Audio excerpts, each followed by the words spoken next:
Let me show you how to build a simple frame around a bathroom mirror.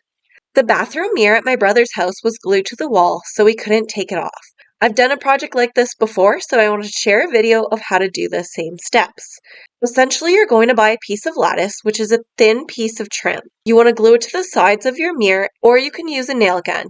But I didn't have access to one this weekend, so this is just as simple. I just bought one piece of lattice, put full lengths on the side, and then the extra piece at the top. No one's ever going to see this except you guys in this video.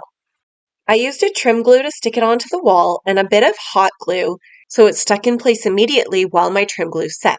For the longer pieces, you want to miter 45 degrees so you create a nice frame. You can choose any kind of casing profile that you want, but I chose something that wouldn't be as deep as the countertop ledge.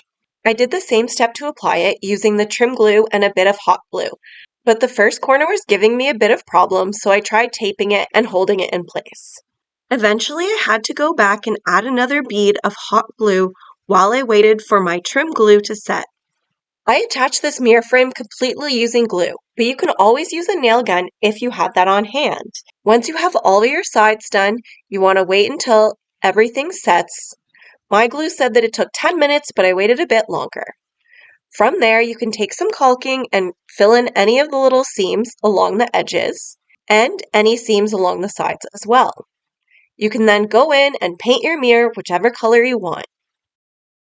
Check out madnessandmethod.com for more details.